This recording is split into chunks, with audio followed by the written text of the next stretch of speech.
and this is our plan of attack. Banks have become an essential threat to our democracy. So consider this justice. Thank you for listening to Revolution Radio at freedomslips.com, the #1 listener-supported radio station on the internet. Please help support this station so this battle can continue forward. Revolution Radio!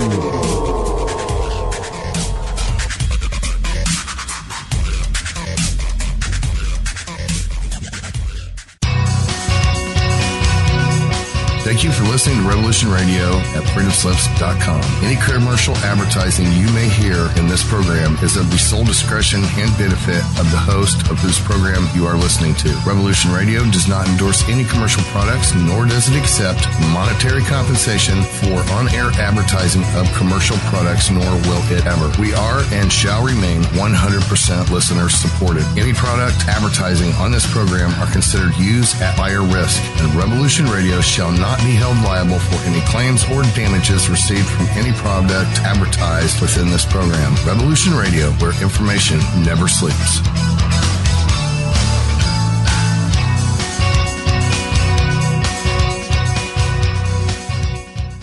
It happens more often than we can imagine. In my case, I was sitting at home, and out of nowhere, I just started feeling uncomfortable. Then it got worse, and I started perspiring. I tried to ignore it, but I waited too long. The chest pain came as we were driving to the hospital emergency. I felt my life clock begin to tick. I barely survived. There was lots of damage done to my heart. What do I do now? I was lucky. I took a leap of faith and tried a 7-herb formula with hawthorn, garlic, cayenne, and more called Extendivite. Herbs have been used for thousands of years to keep us healthy. If you're not using Extendivite as a preventative supplement, maybe it's time to start. To order, call 1-877-928-8822 or visit heartdrop.com. Extend your life with Extendivite. The opinions expressed on this radio station, its programs, and its website by the hosts, guests, and call-in listeners or chatters are solely the opinions of the original source who expressed them. They do not necessarily represent the opinions of Revolution Radio and freedomslips.com, its staff, or affiliates. You're listening to Revolution Radio, freedomslips.com, 100% listener-supported radio, and now we return you to your host.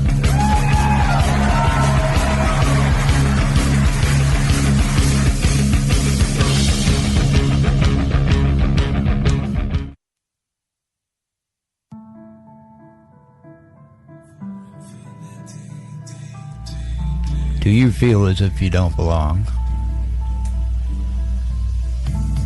Do you know you were meant for something more? Well, you were.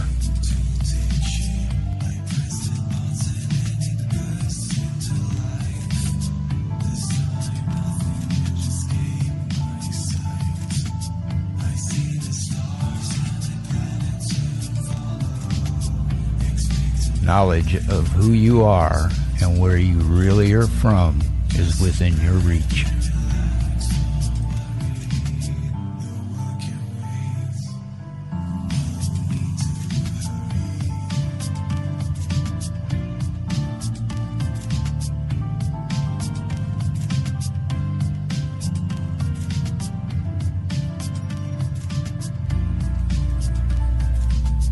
Join Janet Carol Lessin and Dr. Sasha Lessin as they search for the answers as they open up the Stargate to the cosmos.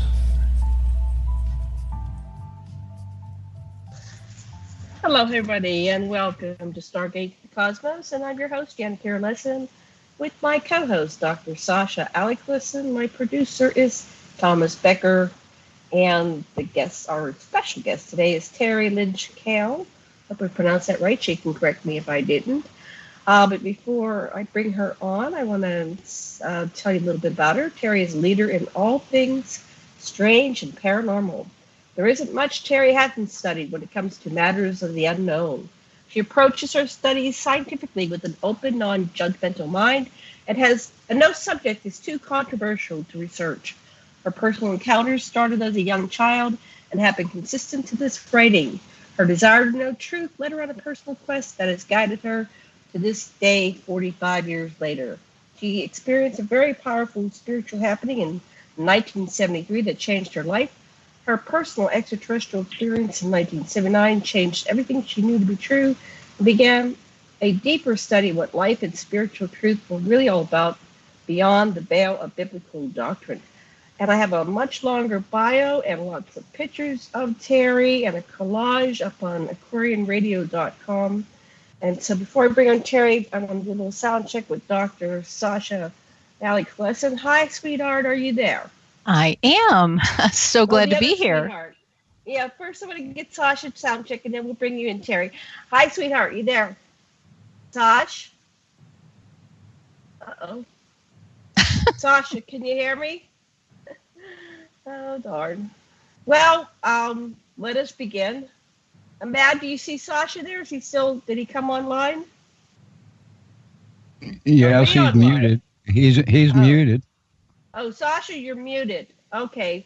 Well, anyway, let's get started and he'll figure it out. Hello, yes, hello. Hi, sweetheart. Okay. Say something. Listen, something. Okay, good. That's no, I know. Actually, beyond something, what's really be interesting, Teri, if all of us listening to you now could just go into a sort of a deep space and be you, and as you tell us about your experiences and what it was like to go through your opening and your development stuff, so that as much as we can follow along and like we are you. So, what's your story, kid? Oh, boy. Hold on to your hats, huh? Oh, good. Well, my story started a long, long time ago. I was very young, and it started when I was about 5, even though there were things I remembered very young in infancy, actually, which I just find astounding, because to have such good and powerful memories from infants, being an infant, and asking my mother about them and having her say, how could you possibly have known that? So I was different and not like my other siblings. And I thought we were all that way, though, for the longest time until I was 5. We lived in Menominee Falls, Wisconsin at the time, and I was out playing with the neighbors and my brother, and he's 1 year younger than I am. So we're all outside, and the kids all decide to run over across the street and play some baseball. And I was just, so young. It wasn't my thing. I'm still not a real big sports fan, but it just wasn't my thing. So everybody else kind of goes over there, and of course I'm talking about little t-ball, wiffle ball, and there's a man standing in the sky calling my name. I heard him call me 3 times. I thought it was my father. And I looked all over for my father, but I couldn't find him. And then the 3rd time I heard him call my name, he just simply said, Teri. And as I looked up, and here's this man standing in the sky. And I thought, what? Now, even being very young, I knew this wasn't right. And I shouldn't have seen it. Like? What did well, man look like? This is so interesting. He had on a long robe. It looked like an angel. It would be just what you would describe an angel calling me 3 times. And I looked up, and the minute my eyes met his, I became fearful, actually. And I turned around and started running into the house. We had a tri-level home in Menominee Falls. And I ran in that front door so fast, and I ran up to my father, who was in the kitchen, and he was cooking something on the stove. And I screamed at him, Daddy, Daddy, there's a man outside standing in the sky. And he looked at me and like, that look. And I remember it. And I thought, he doesn't seem to be believing me. And I said it again, Daddy, there's a man standing out in the sky. And he said to me, as he patted me on the back, okay, Teresa doll, go get yourself washed up for dinner. Oh and God. So, he completely ignored me, blew me away. And when you're that young, that is a powerful negativity, because I had to live the rest of that day in that house wondering, why didn't my dad go out there? What just happened? And I couldn't even talk about it because I just didn't know to draw him out or ask him questions. I didn't know. Mm-hmm. But that was my day of reckoning. And it has been pretty much odd since then. And, I was talking about infancy. I told my mother, when you were young, you had such beautiful auburn hair. And she said, well, how do you know that? And I said, because Mom, you used to look at me in the little buggy. We had this buggy, they did back in those days. I had a buggy. Yeah. I had one too, yeah. And I told her I hated that you smoked. And she said, what?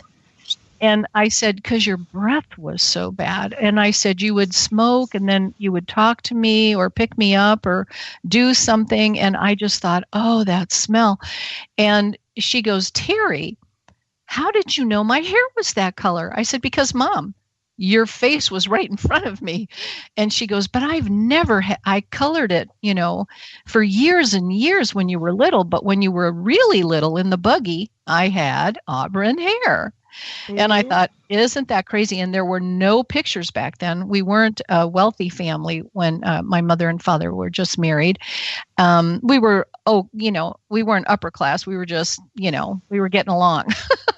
Right. So, yeah. Making ends meet. And so we didn't have cameras or videos or any of that. I don't even know if they had videos, but I know they had a Brownie camera, but no pictures were taken. So, and anything I did see was a black and white. So it is kind of interesting. My mom was shocked. And I told her some other things too, and she validated them, which I thought was amazing. So how that all happened, I don't know. Right.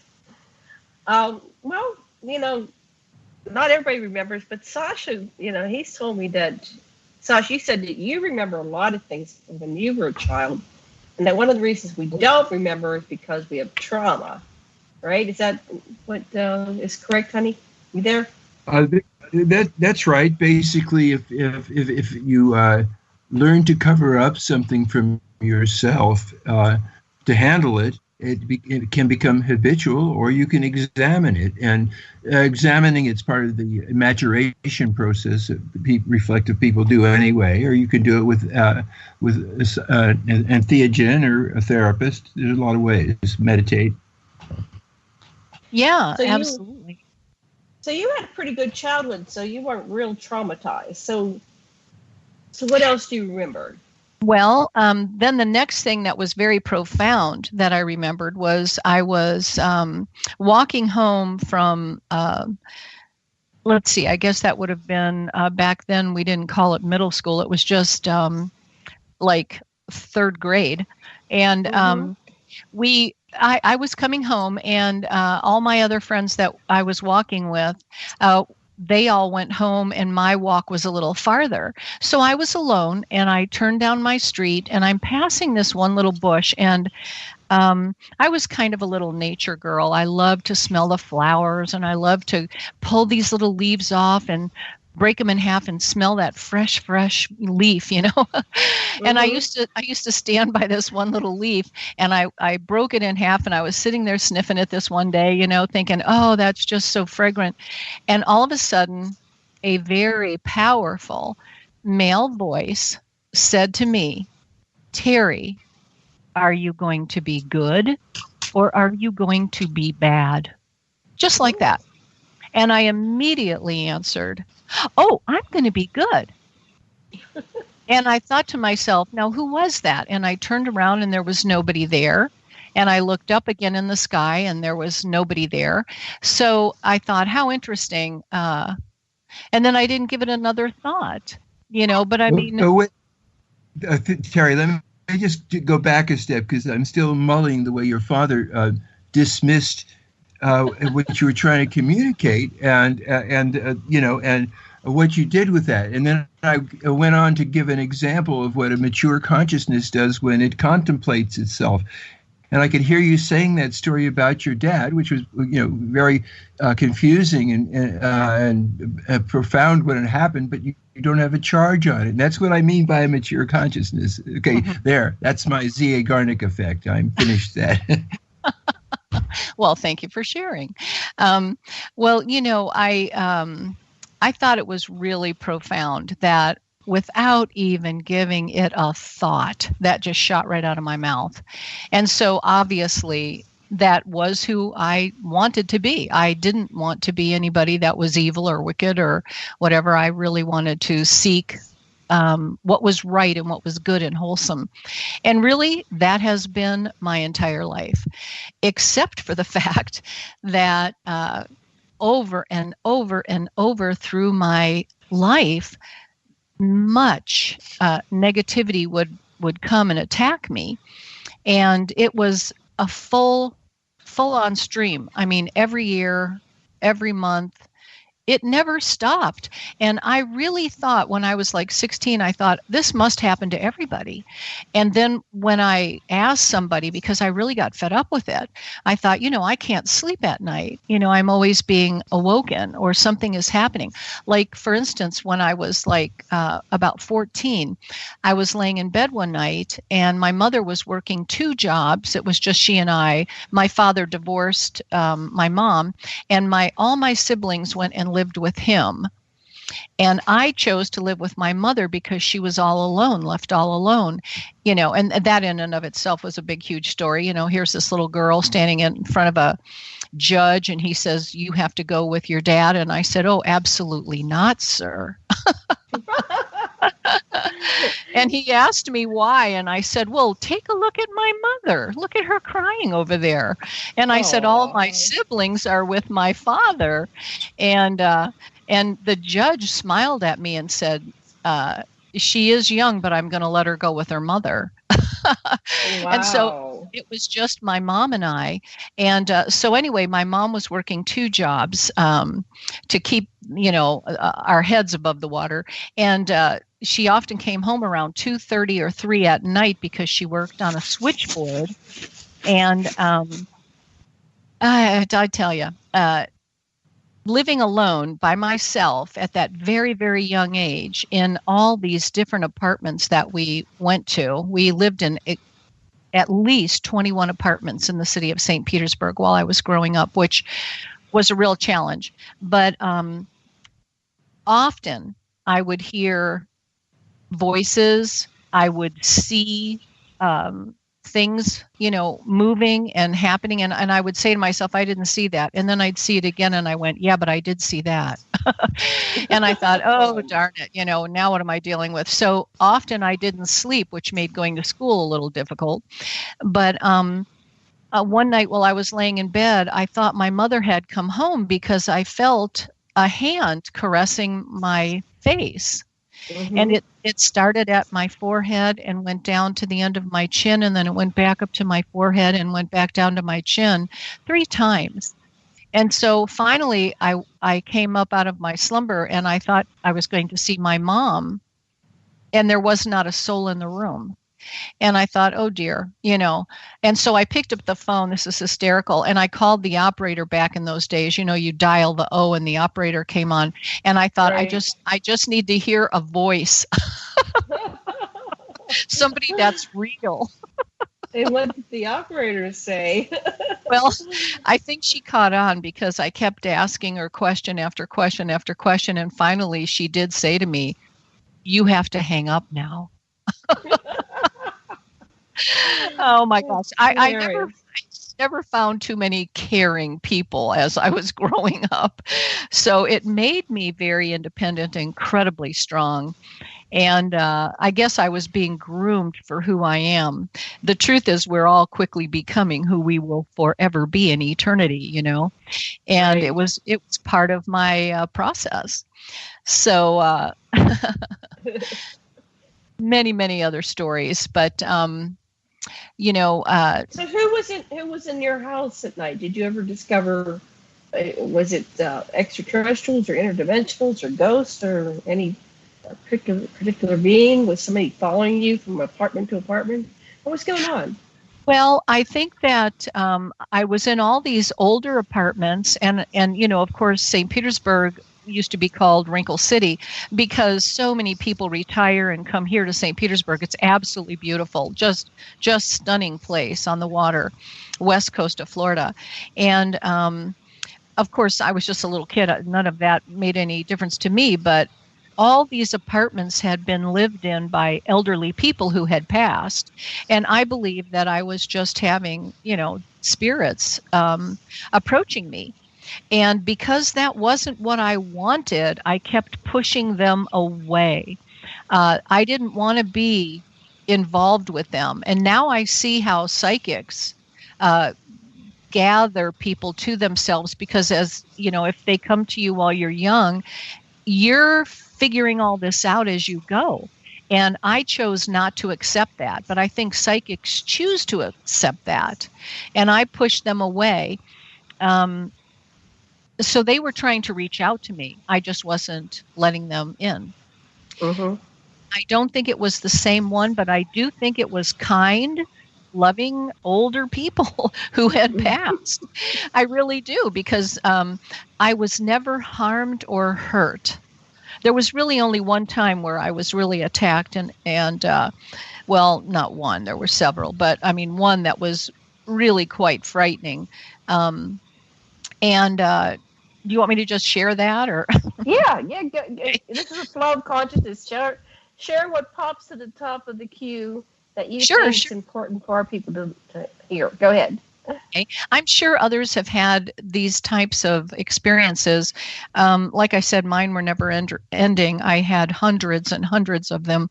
But many years later, when I was about 20, maybe 8 or 9, I was experiencing a storm that came upon the house I was living in St. Petersburg, and the storm was just off the charts. The wind was whipping. It was not a hurricane, but we often here in Florida will have these no-name storms that just pop up. It's like, it just happens. And so I'm sitting in my bedroom and I'm thinking to myself, okay, let me get the kids in bed. It's 9 o'clock. Got to get these kids in bed. And I was very tired. I had my, my nightgown on, ready for bed. And I tuck the kids in and I go sit in my bedroom. And all of a sudden, the storm comes on the house. Unbelievable, blowing so hard I was sure my windows were going to crack if anything hit them, and the doors were going in and going out, and the pressure was just unbelievable from this storm. And I'm in the kitchen thinking to myself, boy, this is really bad. Maybe I better gather the children and put them in my bedroom. And so I was getting ready to put a glass of water down I had been sipping. I put the water down and I walked in front of the back door, and all of a sudden that thing was shaking, bang, bang, bang, bang, back and forth. And I thought, thank God I have the bottom locked and the deadbolt on. Well, no sooner did I say that than the back door blew open, almost hit me. And I'm standing there. I was immediately engulfed in water. I was soaking wet. And I was in the kitchen, so I'm on a tile floor. I'm slipping everywhere, trying to close the door. And as I look out the back door, the shock of a shock. Here is a man, a tall, thin man with a hat on, standing directly at the end of my back driveway. Mm-hmm. And I'm thinking, what? This isn't a storm. This is some damn demonic headache coming at me. And I'm thinking to myself, are you kidding me? And I literally banged my knee on the floor trying to close the door again. And I'm telling you, it was just absolutely a difficult moment. And I was in such a conundrum. I didn't know how to get the door closed. I kept slipping when I was trying to push it because the wind was coming in at probably 100 miles an hour. And I was little. I was not a big girl. I was probably 145 pounds max, 5'8".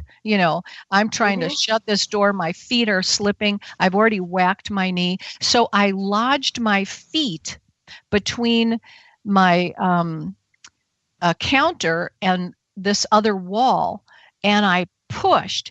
But I finally had the door closed, but I couldn't lock it. This man or entity or demonic force, whatever it was in my backyard that I could clearly see, like I say, completely dressed. He had blue jeans on and a long sleeve shirt and a hat. And I'm like, why isn't that hat blowing off? Yeah, I'm wondering. Seriously. So I'm thinking, as I'm thinking, and I'm really scared. I mean, I'm pretty scared at that point. And I thought, okay, either that hat is glued onto his head or I'm dealing with something demonic. And I felt like it was definitely a demonic force. I could not deadbolt the door. And every time I deadbolted it, even though my eyes were seeing the bolt, the door would blow open. And this happened about 4 times. And I was crying out to God, literally going, God, please help me, help me. Help me. I'm all alone here. My boys are in the bed. Help me. And all of a sudden, it just clicked. The deadbolt finally clicked. And I was so soaking wet and so freaked out. I quickly ran to the back of my window, and I had looked up, and he was now right at the back door, right at my back door. And I was shaking, and I thought to myself, please, God, let that deadbolt work. And I stood there next to the door trying to make sure that I wasn't going to have this person try to kick it in or the spirit blow it open or whatever. They have power, And unfortunately, if you're in fear, and this is how I learned all my life lessons. Don't give in to the fear. So I had to overcome that fear like right now. And so I got angry. And I thought, okay, that's it. You're not coming in here. That's it. And I stood my ground, and that door stayed locked, and I drew the curtains, and I went back in my bedroom. I went over and got the kids, brought them in my room, and that was the end of that night. The storm stopped. I went out about an hour later, and there was no one in the yard. Wow. So, if you had engineered that for yourself, or if God put it in order for you, it was to learn to how strong you are and to have faith in yourself. And it was just like the whole thing was like you planned it for yourself, for your evolution. Right. It's part of the process of growing and learning. And, I've said this many times. I know that I know that I know. I don't know because you told me or I read it or I watched it or I saw it. I know because I've lived it. I've had to walk it. And I also have said 1,000 times, truth is stranger than any fiction on this planet. Fiction is just kind of, it's like entertainment, but truth is stunning. It's amazing. It's profound. Truth is profound.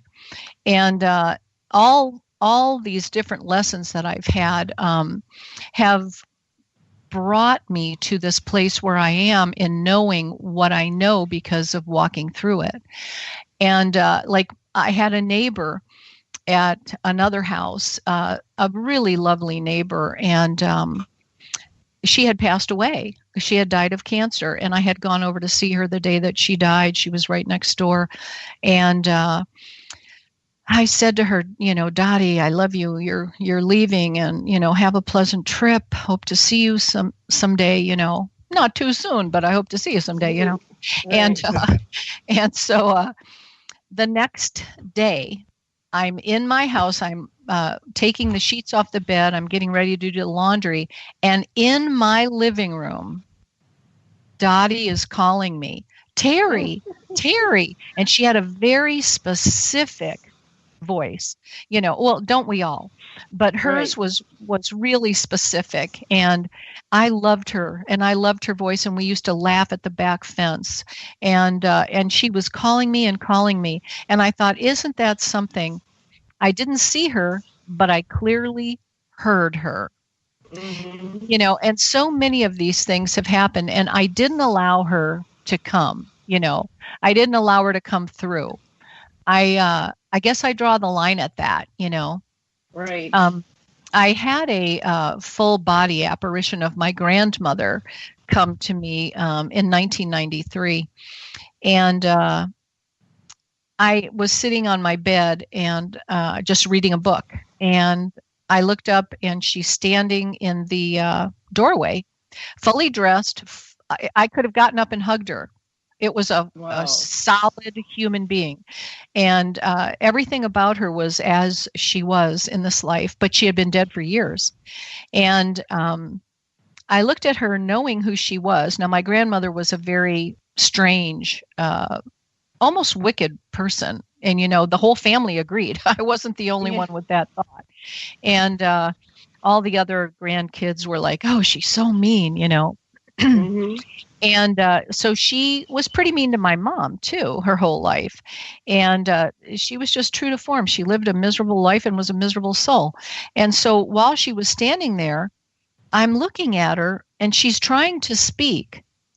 And I jumped up and pointed my finger, and I said, oh, no. No, no, no, you don't talk to me. You don't come here and ask me for forgiveness. You lived your life. Your time is up. You're no longer in the land of the living. You have passed. And don't come here asking for forgiveness, because I'm not giving it to you. And so after I threw her out, and I'll tell you, that was really, really odd. She backed away with every no as I threw my finger at her. And as she backed away, she got more and more transparent to the point she was literally gone, which was very freaky. Didn't freak me out, though. I mean, because I've learned to deal with there. Yeah, you learn to deal with the spirits, and you learn to take charge. I let them know I'm in control, you're not. And so I'm only going to allow you to do what I'm going to allow you to do. I'm in the land of the living. You're not. You're not. Yeah, exactly. This isn't your time any longer, but this is my time. Let me go back to that being that was in the end of the driveway. Sure. Did you ever encounter that being again? Oh, yes. I did. In human form. Did you get a sense that this was a person alive or dead? Yeah, this was a person alive. Yeah, this was an alive person, and his name was Donald. And I knew who he was, and and I asked him, do you remember being at my driveway? And he said, not at all. What are you talking about? So that was pretty interesting. Wow. Okay, so you met him, and he didn't remember being at your driveway, and he really probably couldn't have been at your driveway if the wind was going 100 miles an hour. I mean, he'd be not wearing that hat, and it stayed on his head the entire time. So that was him in the spirit. And I know we look exactly the way we do in the spirit, because I've left my body and turned around and looked at it. I've had that experience. And I even said out loud, am I dying? And there was an angel present, and he said, no, you are not dying.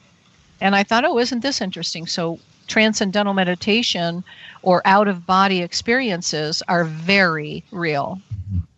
I'm sure you agree. Yeah. Go ahead, Sasha. Comment? It's interesting. It goes two ways too. I find that I can say, I would like to talk to my father now, Irving. I'd like to talk to you, and I've cathected several of my teachers in that same way, and so like Carl Rogers and Fritz Perls are right there for me too. So it's not just that we're passive; we can be active. I think also in this across the this false barrier between us. Yes, I'm sure. I've never pursued that. It's always been my desire, my calling, if you will, to not go there, to not call anybody in. I was talking to, let me just finish the story, though, about my grandma. Ahead. So I pick up the phone after my grandmother leaves, after I cast her out. And I literally cast her out in the name of Jesus and said, you were a miserable person. And then after she left, I ran to the phone and I called my mother thinking, oh, she'll be so proud of me. And I said, Mom, your mom was just here. And she goes, what? And I said, yes, she was here. I mean, I could have hugged her, but I didn't. And she said, well, what did she want? And I said, well, I don't know. I said, I threw her out and I told her what a miserable soul she was, what a pain in your butt she was, and I let her know that I didn't appreciate how she treated you in this life. And I was very, very disappointed in her as a human soul. And my mom started crying. And I said, Mom, why are you crying? I threw her out. She was so mean to you. And she said, well, Teri, why didn't you just ask her what she wanted? And I said, because, Mother, I don't care what she wanted. And then I thought to myself, oh, isn't it just like my mother to keep teaching me lessons all my life? And I thought, those darn mothers. And I thought, well, she's probably right. I probably should have asked her what she wanted. But the truth was, I didn't really care. There was no relationship there, really. I mean, I tried to love the woman desperately, but it was very difficult. And so I just did want to say that because I learned a lesson from that, even though I threw her out. And there is one other full body apparition I would like to share with you and hear what you have to say. So I was engaged at a very young age to somebody I was madly in love with. His name was John. And we broke up, and it was pretty devastating for me. And years later, I had him show up, same doorway, same house, and stand there. And I looked up. I had been reading a book. I'm always reading something.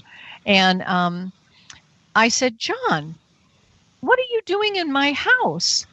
And he had blue jeans on, Huarache sandals, a nice blue T-shirt, his longer hair kind of curled, real pretty.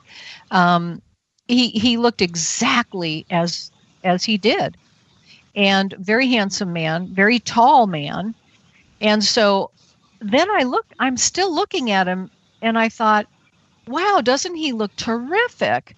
And because I hadn't seen him in years. And then it occurred to me, and I said, John, what are you doing in my bedroom? And then common sense hit me.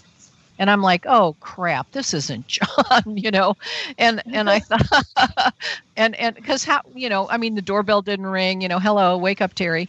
And, and so I'm like, oh my God. And as that happened, true fear gripped me. I mean, it gripped me like I've never felt in my entire life. This was my moment of divine appointment. I was going to deal with fear, period, right now. And I mean, every hair was standing up. I was frozen. That term is actually a reality. I was frozen in fear. I could not move a muscle. And all of a sudden, I heard, say the name of your Lord. And I thought, well, I was so scared I couldn't think. And I thought, who's my Lord? What was his name? And I'm like, oh, darn it. And I couldn't think of it. And I'm like, why can't I think of his name? Why can't I think of his name? And then I heard this voice say to me, see it when you spell it. And I went, okay, well, I don't know his name. I can't remember his name. I'm so scared. I can't focus. And this apparition of John started looking at me in a strange manner, not a good way. And it was even more frightening. And I said, J, J, J. It starts with a J. And so I saw the J and I said, J. And then I'm like, oh, I know there's another. What's the next? Oh, what's his name? What's his name? And then I thought, E, E, J, E, J, E. Okay. J, E. And then I went, oh, God, please, what is it? And then it was S. And I went, oh, yes, J, E, S, U. S. And I screamed out, Jesus. And when I did that, my spirit rose out of my body and I saw the back of my own head. Now there's a first. It literally, and I tell you truly on my life, I was looking at the back of my blonde hair and my left hand went straight out with my finger pointing at it. I was still frozen in fear, but my spirit rose up out of my being and cast this thing out. And when my finger pointed out the door, the apparition of John went tornadic. But the face was so demonic. It was so frightening. I was still frozen in fear, watching this before my eyes. And so he's spinning like a tornado now, and he's going really fast. And then, boom, he goes down the hallway of my house and slams the door in my children's bedroom. And I freaked out and jumped up and ran outside. And I'm standing in the front yard, jumping up and down. I'm crying. I'm scared. I'm shaking. I'm thinking, I've just been thrown out of my own house. Oh, my God. There's something in the house. Oh my God. And I'm just jumping up and down and I'm like, how come I couldn't remember the name of Jesus? What the heck is wrong with me? And I'm like, geez. And, and so I thought, okay, he went into my children's room. Jesus. Yeah. Oh, Jesus. And he went into the children's room, which was another issue. And I thought, oh no, I've got to go back in there. I've got to get back in that house. He cannot be there to attack my children when they come home from school. He cannot be in there. And I thought, oh crap, I'm the only one home. I got to do it. And I thought, no, Lord, no. So I opened the front door. I push it all the way open. I turn on the lights. It's broad daylight, for God's sake, and I'm turning on all the lights. And I'm walking in so slowly, and I'm just thinking, God, please protect me. Please be with me. Please protect me. Please walk ahead of me. And I'm walking now down that long hall to the bedroom with the door closed. And I put my hand on the doorknob, and I got to tell you guys something.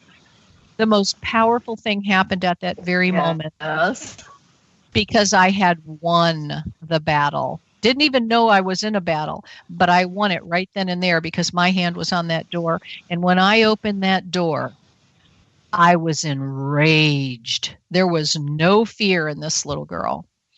And I opened that door looking for that thing. I was ready to knock it into next week. And I thought, where are you? And I opened that door and there was nothing in the room.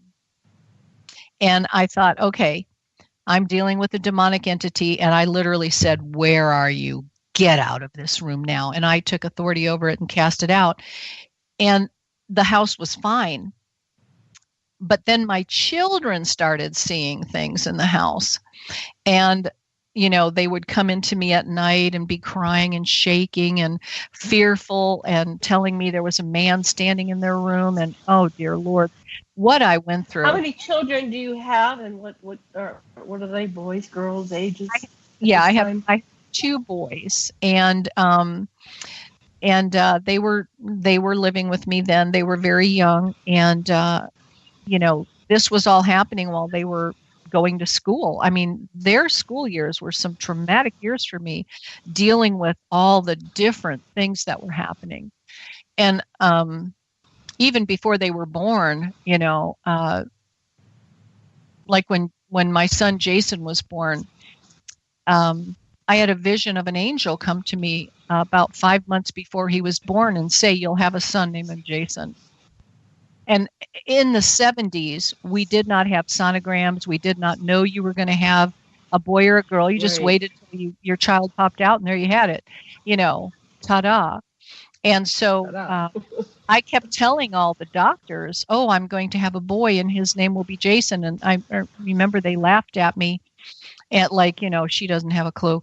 And so when he was born, I asked Dr. Smith at Meese Hospital in Dunedin, where he was born.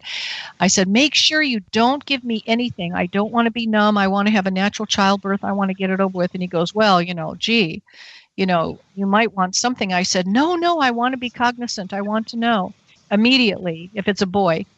And so he said, okay. And it was only an hour delivery, which is an absolute miracle in and of itself. Yeah. All of it within an hour.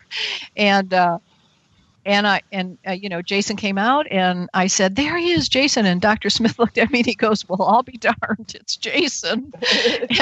and then I had forgotten about that. And 2 years later, I had gotten pregnant with my second son.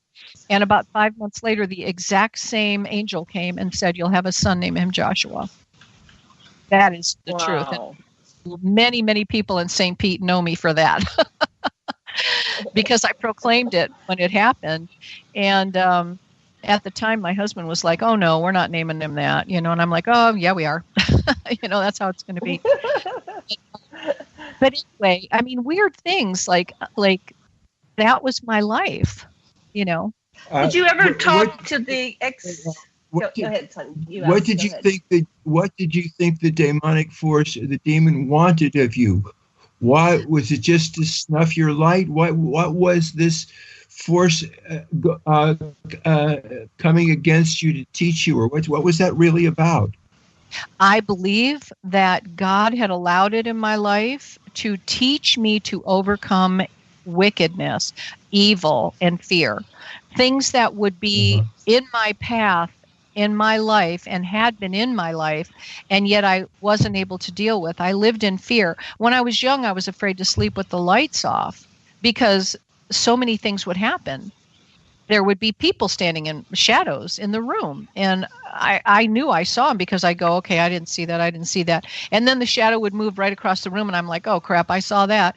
And so I would try to talk myself out of it, and I would put myself in such immense fear because I was alone. My mother was working, and I would tell my mother, please stay home, take a day job, only day jobs. And she was like, Teri, I can't, so it had to be. And I just had to grow the heck up and deal with it.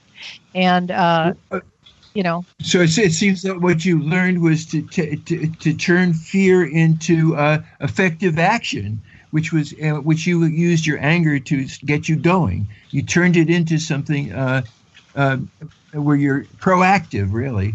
Right. I would say that is right. And yet, once I had gotten to the point where I was, completely at peace with it all, with this plethora of things that had happened to me, I thought, okay, now it'll stop. Oh, no.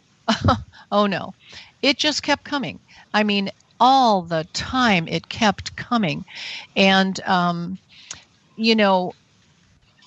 there were, like when I was younger, for instance, my mother used to go see a psychic, this renowned psychic, and it took 6 months to get an appointment with her, and she was quite expensive in St. Petersburg.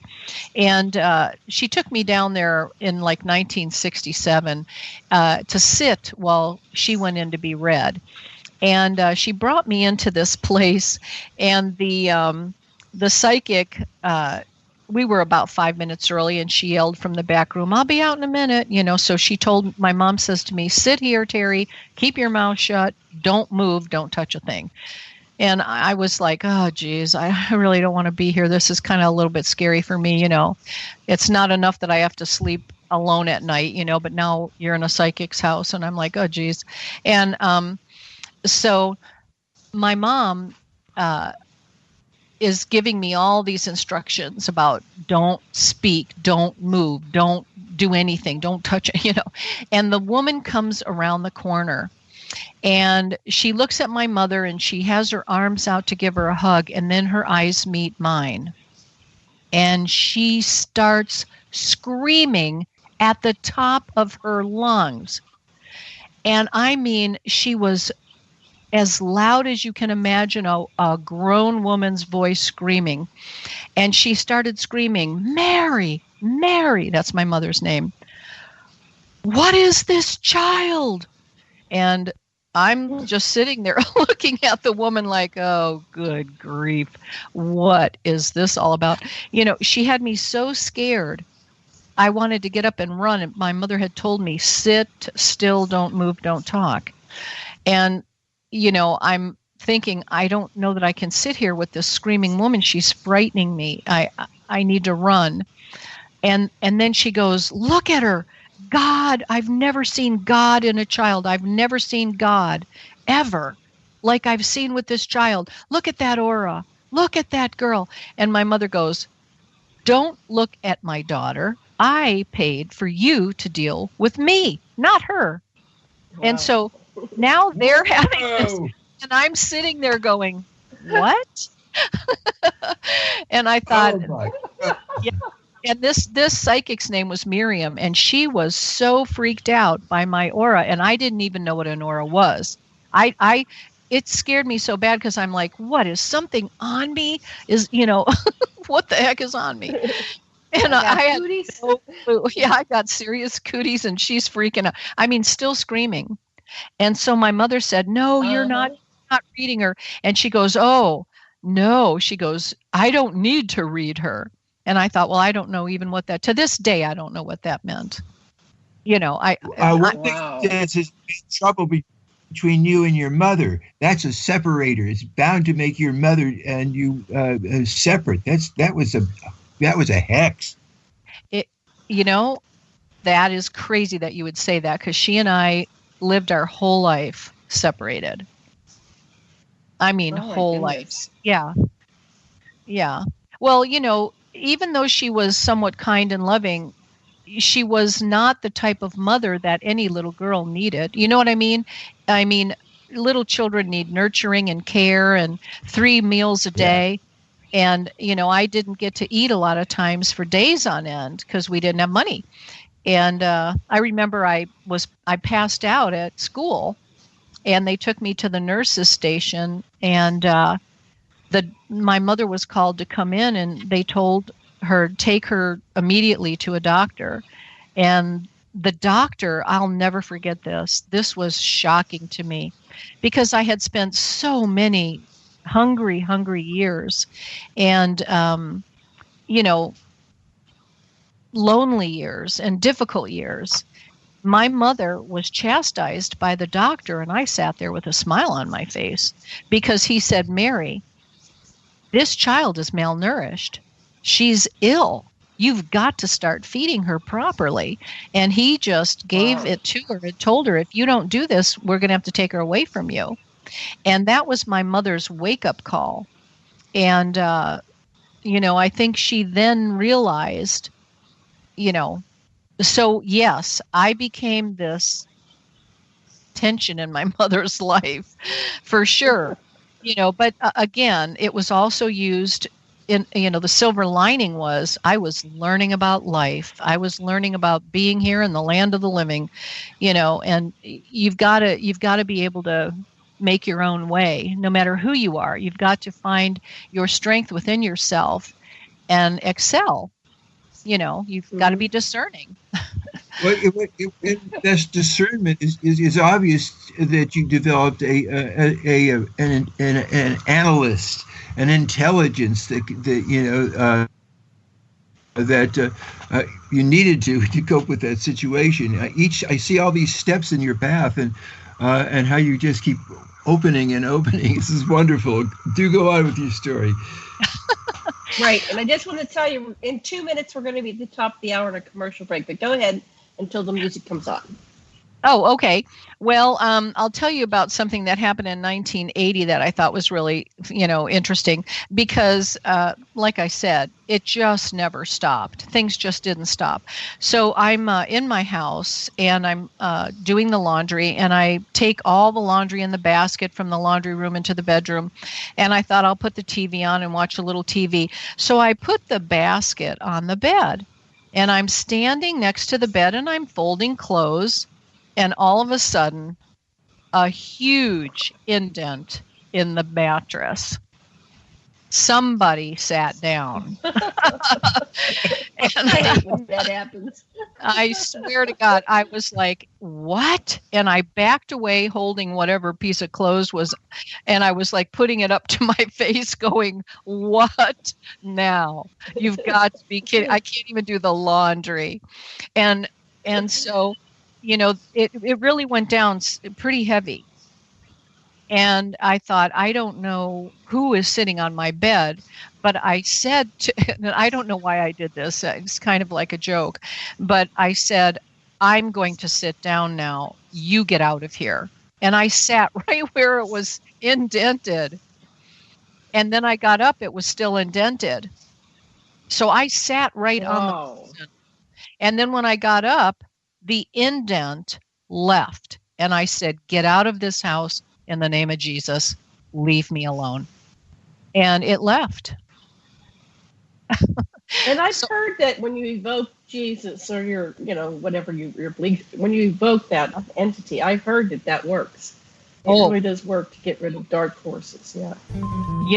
Janet, lickety split, it works. All right, so we are going to be in a 5-minute break here, so we will be back in 5 minutes. See you in 5.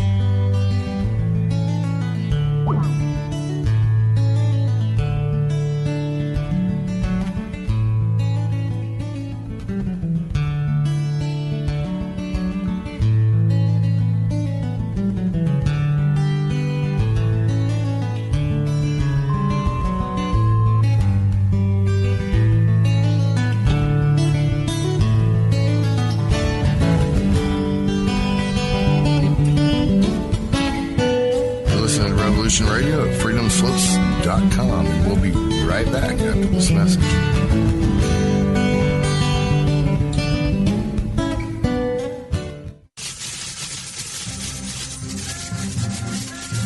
In breaking news, a visiting Syrian diplomat reported today that their population is evolving rapidly and advancing into a fifth-dimensional consciousness. They are seeking peace with all cosmic cultures, which may mean that the Earth will be asked to join the prestigious Galactic Federation of Light Alliances. Please join Debbie West and Michael Hathaway on Lost Knowledge, Saturdays, 3 p.m. Eastern Standard Time in Studio A, for the latest breaking news on the Star Visitors' peaceful contact and the ongoing project of cleansing the Earth. Who are you? I am the architect. I created the Matrix. I've been waiting for you. Why am I here? You are the eventuality of an anomaly which, despite my sincerest efforts, I have been unable to eliminate from what is otherwise a harmony of mathematical precision, which has led you inexorably here. You haven't answered my question. The Matrix is older than you know. As you are undoubtedly gathering, the anomaly is systemic, creating fluctuations in even the most simplistic equation. Choice. The problem is choice. Right here at Revolution Radio, freedomslips.com. Be here Wednesday evening at 8 p.m. Eastern Time for Private Eye Matrix Revealed with Monique Lessin.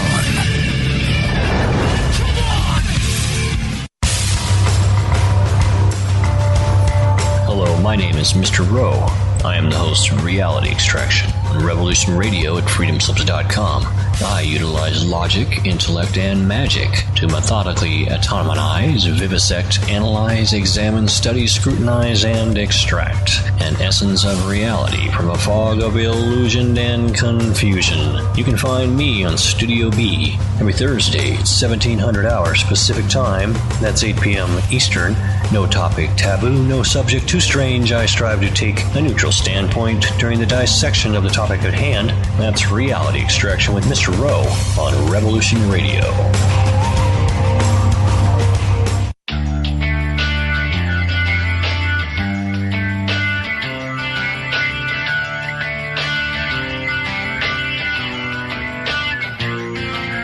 This is Thomas, a.k.a. a Mad Painter. I'd like you to join me Monday nights, 10 p.m. Eastern Standard Time for Open Canvas. Don't forget to bring an open mind. Yes, folks, that's right. Bring an open mind to an open canvas. Again, that is Monday nights, 10 p.m. Eastern. UFOs to government corruption. This is Revolution Radio, freedomslips.com. You don't need to expect us. We're already here.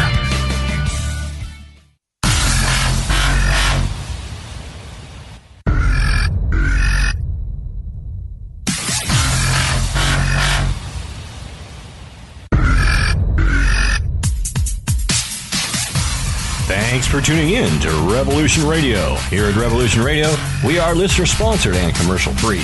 But there still are bills to pay. In order to raise some needed funds to cover the cost, our station is offering a silver special. In the continental United States for a $60 donation, or in Alaska, Hawaii, or Canada for a $70 donation, we will send you an uncirculated 2018 1-ounce pure silver eagle. The $70 donation, the extra 10 is to cover shipping, by the way, outside of the continental United States. When making the donation, you must put Silver Eagle promo in the notes on the donation. And thank you for tuning in to Revolution Radio at revolution.radio and freedomslips.com. Without you, there is no us. Revolution Radio, where information never sleeps.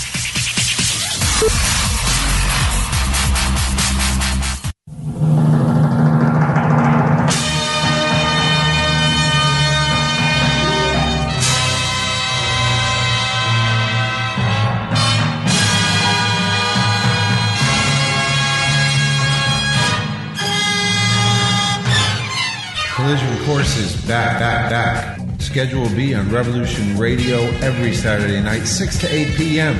You get outer space. You get honest answers, real researchers, truthful answers, and a place to engage with questions. Take part in the discussion. Revolution Radio on freedomslips.com hosts Collision Course every Saturday from 6 to 8 p.m. Eastern, 5 p.m. to 7 p.m. Central, 4 p.m. to 6 p.m. Mountain Time, and 3 p.m. to 5 p.m. Pacific Time.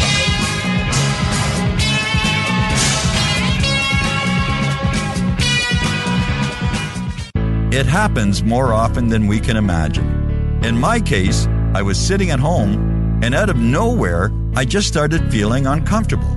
Then it got worse, and I started perspiring. I tried to ignore it, but I waited too long. The chest pain came as we were driving to the hospital emergency. I felt my life clock begin to tick. I barely survived. There was lots of damage done to my heart. What do I do now? I was lucky. I took a leap of faith and tried a 7-herb formula with hawthorn, garlic, cayenne, and more called Extendivite. Herbs have been used for thousands of years to keep us healthy. If you're not using Extendivite as a preventative supplement, maybe it's time to start.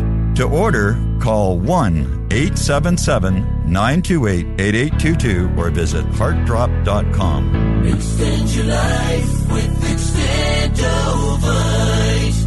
The opinions expressed on this radio station, its programs, and its website by the hosts, guests, and call-in listeners or chatters are solely the opinions of the original source who expressed them. They do not necessarily represent the opinions of Revolution Radio and freedomslips.com, its staff, or affiliates.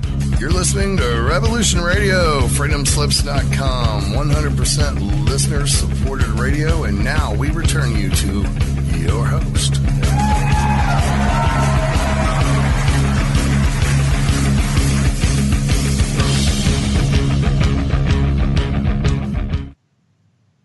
Aloha and welcome back to Stargate to the Cosmos, and I'm Janet Kara Lessin with Dr. Sasha Lessin, producer Thomas Becker, and our guest is Teri Lynge-Kehl, and we are talking about all kinds of incredible things, and we're going to continue in this second hour, but before we get back to our show, I need to remind everybody to please go over to that donation button on revolution.radio and make your donation this week, because we really, really, really need these donations. It's what keeps us on the air and keeps us with updated equipment so we can bring everything to you. And Tom Becker, Mad Painter, what's our fundraising level like? How we doing? We need $25.50 and we got $12.84, and it's the 16th. We're really a little shy for on average, so please donate, people. We don't have a special going at the moment. Sorry. Okay, that's okay. We just need some money. Okay, Sasha, Dr. Al, beautiful, beloved husband. What do you want to say before we bring back Teri? You there? I'm here. Waiting for, okay. Yes. Okay. So what I remember, what we're doing here, if you will, is we're identifying with Teri. And she's had some wonderful experiences that just, if we can just let yourself be her and go along with her, you're going to have a great experience, because she's had some great experiences that will help us all. So, Teri, there's three things we want to cover in this last part of the show. How you discovered Jesus, how he appeared to you, your extraterrestrial encounters and how you got involved with MUFON, and how you got into demonology. So, a lot to cover. We might not get through it all, but take it away. Let's do as much as we can. Okay. Well, yes, I'll talk fast. So, right. I mean, there is a whole plethora here of things that are involved in all of this. And my experiences have kind of overlaid. I believe in extraterrestrial, spiritual, the ghosts, the paranormal, and the demonology, angels. And I see that it's all just a part of the path as we're walking each other home. We all have these different experiences, and it's so helpful to share. And I hope that I can help somebody, or people can contact me if they'd like, if they have questions. But so it was 1973. I was not looking for Christianity. I wasn't looking for Jesus. I wasn't looking for anybody. I was living my life and loving every second of it. And one evening I was over at a friend's house. I was getting ready to go through a divorce, and my friend had invited me over, and we were over there chatting and hanging out. And I did not know that my friend, who was a male friend that had asked me to marry him, I was married at the time, so, not exactly goody two-shoes, but he had asked me to marry him and leave my husband. And I said, well, okay, I've known you a long time, and, you and I get along, and I think that could work out, blah, blah, blah. But little did I know there was a knock on the door, and in came my husband at the time. And and I looked at the other guy and I was like, you're doing this all behind my back. You've been talking to him and I didn't even know about it, and I was like, oh, okay. Well, maybe I'm just not going to have anything to do with either one of you. I thought at that time that was kind of creepy, but, because trust is such a big thing in a relationship, and there was no trust, and of course I wasn't trustworthy, but there was no trust. And I got ready to leave. And as I did, I looked at both of them and I said something about how disappointed I was and how angry I was. And as I turned to leave, I put the hand on the door. And I think I said, I'm not going to make a decision for either one of you. And then I heard this voice, very powerful, very powerful. Did I say very powerful? It sounded like Niagara Falls. And it said very clearly, that is not the only decision that you have to make. And I thought to myself, as I was facing the door, I had my hand on the doorknob. I thought, who the hell is that? Literally, that's what I thought. I'm sorry. And I turned. And when I turned, between my husband and this other man was standing the Lord. And I screamed because it was unbelievable. I mean, I am talking the most gorgeous, amazing man standing right in the middle. And I thought to myself, whoa, I'll take what's behind door number 3. I mean, I literally said that because he was stunningly beautiful, stunningly gorgeous, and radiating this, like, it was radiating a Shekinah glory, literally. And as I was looking at him, he rebuked me for lusting, which I've never been rebuked, didn't even know what the word meant, didn't know there was a word, you know. And my head went back like it was almost knocked off my shoulders. It went all the way back, but real quickly. And then it came forward, and all of a sudden I'm looking into the eyes of this amazing being, and there are no words, really. And I put my hands up in front of my face and said, don't look at me, don't look at me. And I felt my shame and my guilt for cheating. I felt my shame for not being trustworthy or dependable.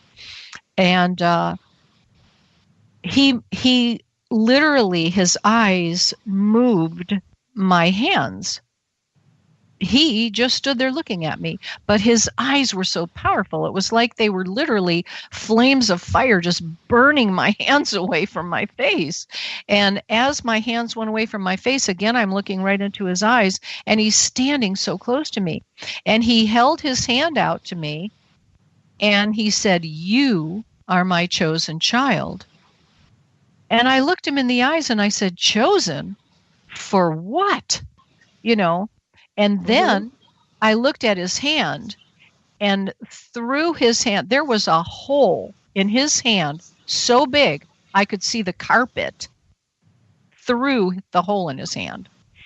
And I thought, are you kidding me? And then I looked back into his eyes and I said, who are you? The Lord? You know, and I still wasn't even sure, but I thought, yeah, it's got to be. He's got holes in his hands. You know, there was something about a cross. And being somewhat Catholic, I knew there was something about a cross. And he was hung on a cross. And that's really the extent of it. And then he reached out to me and handed me something, but I couldn't see it.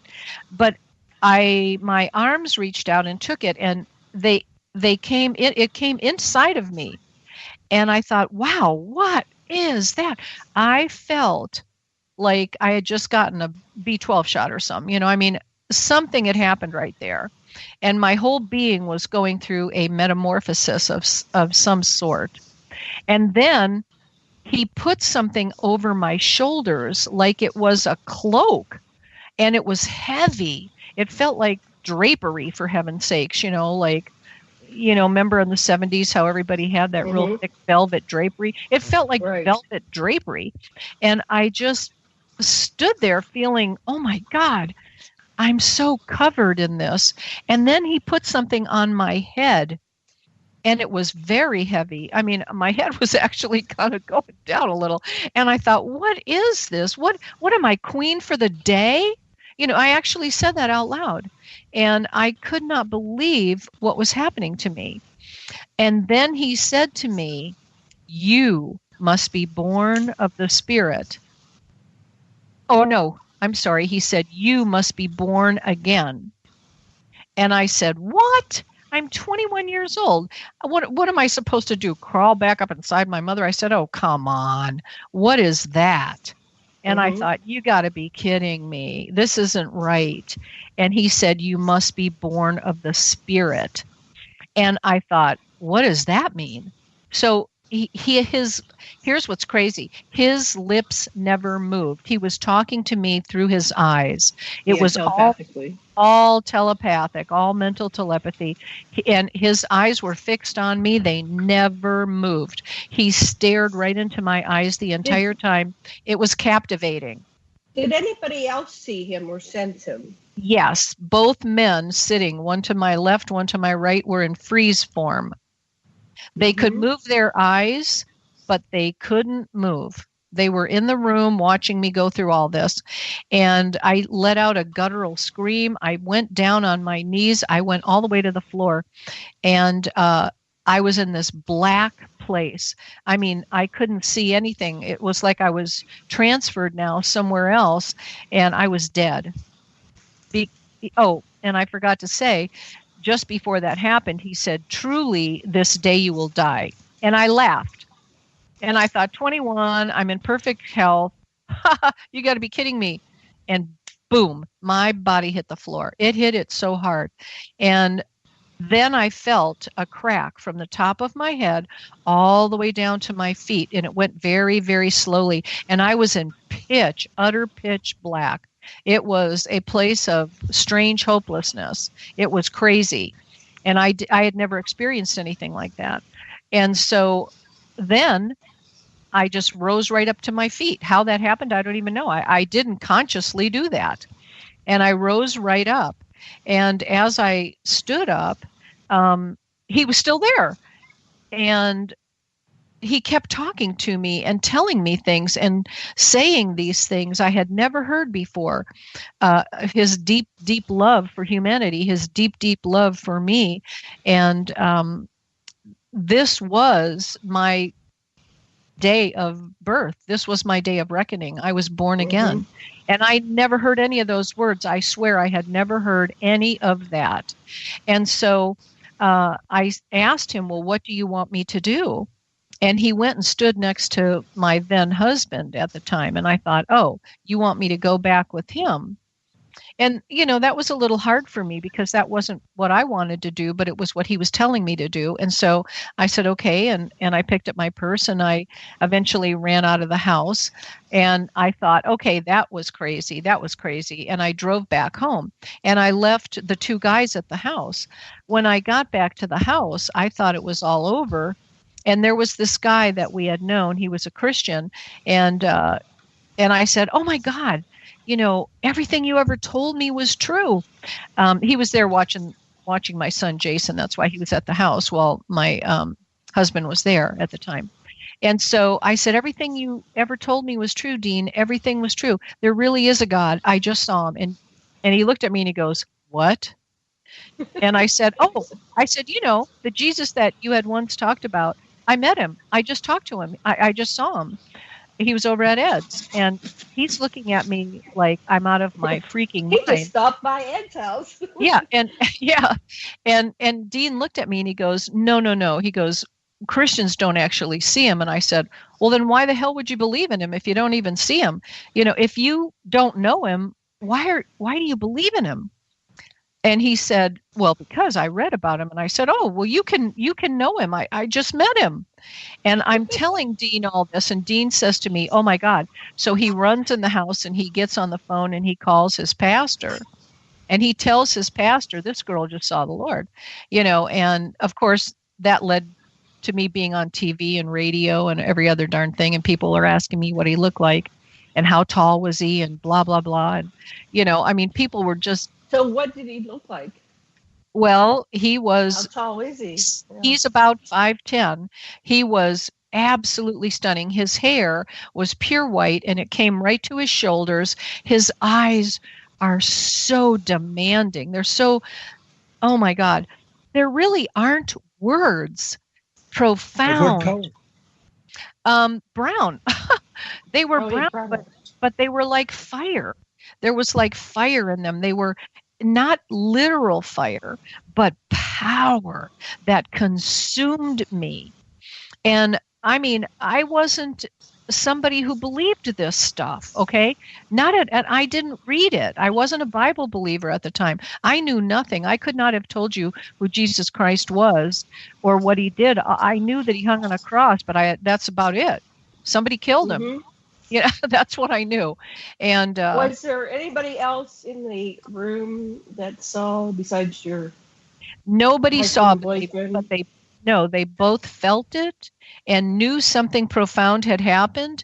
But no, nobody actually knew anything. Did you go back to that place, and were there any kind of markings or? Yeah, I go to my scientist. I did go back. Yeah, he told me never to go back, and he said to leave when he told me to leave, okay. and so I didn't. Most of my life I was a pretty good kid, I gotta say. If I was told to do something, I did it. I respected authority. I respected adults. Of course, I know now that was foolish, but because not all adults can be respected, and they're not all in authority. But at the time, I believed that. So anyway, I get home and I think it's over, and it's not over. Another 3 hours goes by, and he's still talking to me. I'm still getting data dumps, but I don't see him anymore. Now he's just there. I can feel his presence, and he's talking to me, and he's telling me, what I'm going to do and how I'm going to do it, and I'm going to do what is right. And I then knew I had to go to church. I then knew I had to find a church. I needed to study. He was telling me to become a teacher of the word, and I had been chosen for this. And I thought, well, I don't know, I guess I'll do this, And I was always very musical. I sang my whole life, in and out of different things I did. I was singing, and I was singing in New York, and I knew I would be singing on the worship team. There were so many things that he was showing me.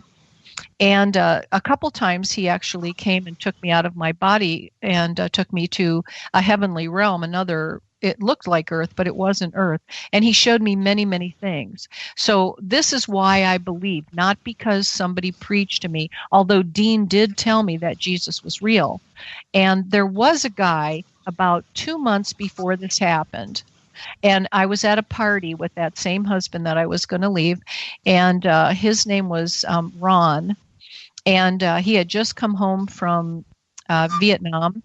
And he hit his hand on a desk and said, "If I died tomorrow, Jesus Christ is Lord." And I laughed. I remember laughing, thinking, oh, that's so funny. This guy's a kook. And he did it a second time, but this time he looked right at me and he goes, "There's something about you.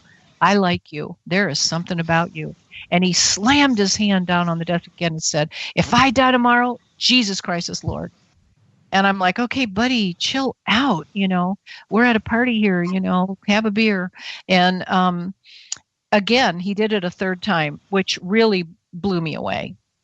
Yeah, and he hit the desk again, looking me right in the eyes and said, "If I die tomorrow, Jesus Christ is Lord."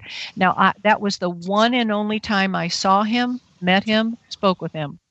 The next day, Dean had called me, and he was killed in an automobile accident on US 19 going to Georgia to pick up his fiance so they could get married. Wow. That was profound. Yeah. And so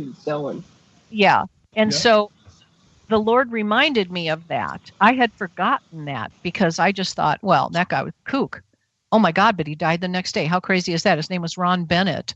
And I went to his grave and I kneeled at his grave and I just wept and said, I had no idea. Why did you do that? Did you do that on purpose? Or were you an angel? What was that all about? But it taught me, again, even though I was having all this crazy demonic stuff happening all the time, that God is who he says he is. And it isn't up for discussion. Oh. When you're in his presence. Yeah. It goes even. What I get is that you're resonating that in some way that you are able to feel through that universal compassion for everybody. That somehow that's you too now. Am I getting you right? I think so. I mean, I'm not. I tell everybody at my MUFON meetings, this is funny, my IQ is only 136. And I go, I'm only functioning on 136 watts. Don't expect too much. I don't know everything, Sasha. I don't know everything. And I don't pretend to. I humbly approach life. And I don't know what all the answers to the big questions are, except that this I know. These were my stories. This is my life. This is the compilation of me living here on the planet. And I always say in the land of the living, because we are alive and we are in charge in this generation. And, I just lost my brother last week, and Sunday we went to his funeral. And he's been reaching out to me. It's just amazing. And he woke me up, and he was a jokester, and I had set my clock for 4:30 to get up to drive across the state, and sure enough, he shows up, ringing the alarm clock in another room that hasn't been set for over a year and a half at 2:30 in the morning, because he knows I like to be prompt. And I thought, oh my gosh. And several different things other than that have happened. We've had some odors in the house and different things. And I just find it all interesting. And I told him the other day, don't touch me, Phil. Don't appear to me. But I know you're here, Right. Yeah. It might be very interesting to find out what his interests are, what is motivating him to hang out with you, to see if you can find that out at least. I would imagine, because we were close. He was an experiencer. My whole family has had extraterrestrial involvement, and my mother had seen extraterrestrials. My brother Phil, who passed, had extraterrestrials in his life. I have had extraterrestrials. My son Joshua has had extraterrestrials, and my sister Roberta has had them as well. I just found out today, because we were talking. Oh, wow. Just today I found that out. She said, well, she was stationed in Rhode Island. She had extraterrestrial involvement. And I thought, I've lived my whole life and not known that. Are you kidding me? But anyway, wow. Yeah, I haven't even really talked to her about it. But yeah. That's the very, very best thing that you can do, is all you got together and you shared your stories and hung out until you got the stories out, and you'll just stimulate each other to remember so much more even. Right, which is why I started that blog, TeriLynge.com, because there's so many stories, and I thought I need to leave these and pass the baton to the grandchildren and the great-grandchildren, and that sort of thing, and family that doesn't know me that well. And, you think you know everything about your life, and I just found out I have a stepbrother I didn't even know I had. At the funeral. At the funeral. So, I have had quite experience this week, and and then Phil's been hanging out, and I did want to talk about that because my mom, like I said, she told me the night that I had my first experience with extraterrestrial craft and a tall white extraterrestrial. It was 1979, and I was coming home from work late one night, and it was about 2:00 when I got off work, and I was home about maybe 2:30ish, 2:20, something like that. And as I'm coming down the street to make a left into my neighborhood, hovered over a railroad track is a craft. And I'm looking at it, and I'm slapping my face going, what the heck? Here I'm this strong Christian. I'm this demonologist. I'm, working through all that. And now I've got this. And my words were this: Lord Jesus, are you kidding me? And I literally said, how can this be? This is comic book entertainment. How could this be? And I'm seeing this craft clearly floating over the railroad track. And my car comes to a dead stop as I'm coming up to the railroad track. And I'm like about 100 feet away from this thing. And it's no noise. And the most beautiful blue light is going along the center of it very slowly. Just gorgeous. And I'm staring at it looking for rivets or doors or windows. Nothing. It's the perfect piece, like one piece it's made out of. You can't see anything. And I just couldn't believe that. And I kept saying, this can't be real. And I slapped myself a few times thinking, did I fall asleep? Am I dreaming? And and then I thought to myself, oh my God, I slapped myself. I'm awake. My car shut off. And I said this to myself, whatever you do, Teri, don't get out of the car. No sooner did that leave my mouth and my hand was on the doorknob, opening the car door. And I'm saying to myself, I'm having like this bipolar moment. No, don't get out of the car. And my body is getting out of the car. And now I'm standing outside of my car door. I've got my hands on, I had a Honda Civic. It was a really tiny car. And I'm white knuckling, holding on to the door jamb. And I'm looking at this thing. And the whole time I'm talking to the Lord going, are you kidding me? And I said out loud, if this is real, then they are not teaching me truthfully at church. I'm not learning the truth. What am I learning? What's happening? And I just thought, I know I heard the Lord say to me, there is so much you yet do not know. And I thought, well, bring it on. I need to know. I have a need to know here, because I don't want to live my life in stupidity. I want to live my life knowing. And so sure enough, now I'm standing in front of the vehicle and I'm like, how did I get from the door jamb to the vehicle? I don't know. And now I'm looking down at the street. It's a blacktop street and my feet are not on the ground.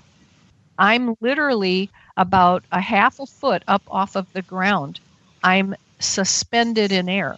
And I'm like, no way. This cannot be. And then I look over to my right and this huge blue light hits me in the face. It was huge. And a tall white extraterrestrial being was standing in it. And he was so ugly, so frightening. I did not want to look at him. And I kept saying, don't look at that. Don't look at that. And I looked down at the ground. And again, I was shocked that my feet were not walking. I was floating towards this ugly, ugly creature and scared a little bit, but not really. It's like I was freaked out that it was a new situation, but I wasn't, like wanting to run, but I was just like, what is going on? And I said this out loud, nothing can happen to me that God does not allow. So if God has allowed this, I'm good. I'm not alone here. We're never alone.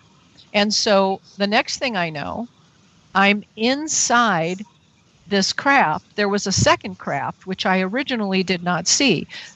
That one was still hovered over the railroad tracks, but the one to the right was in the off to the right of the railroad tracks in a big empty, I guess you'd call it a lawn, just a lawn. And it was there. And now I'm inside and I'm laying down on some platform and everything is white light. It's like there were no lights in the room.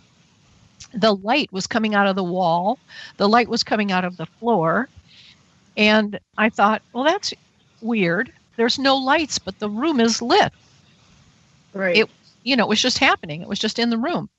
And the tall white was standing right at my shoulder. And as I looked down, there were 3 gray aliens. Excuse me a minute. Excuse me. Okay, you're good. And so I saw that one was right holding my ankle, my left ankle, and I thought, oh my God, what is that? What is that? And the next thing I remembered was the tall white looked right down at me, who was right by my right shoulder, and without having a mouth, he did not have a mouth. He had a huge head. He had large eyes, and he looked right at me, and I could hear him talking, which blew me away.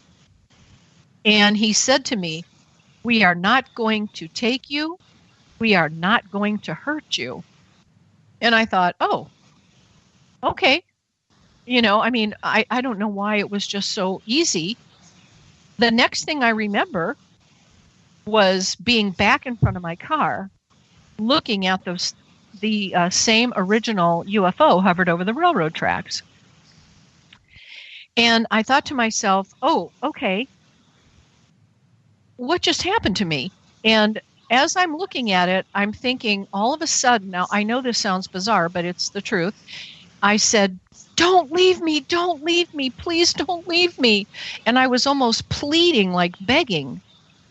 And then I said to myself, what are you saying? Why are you saying that? And I'm like, Teri, what is wrong with you?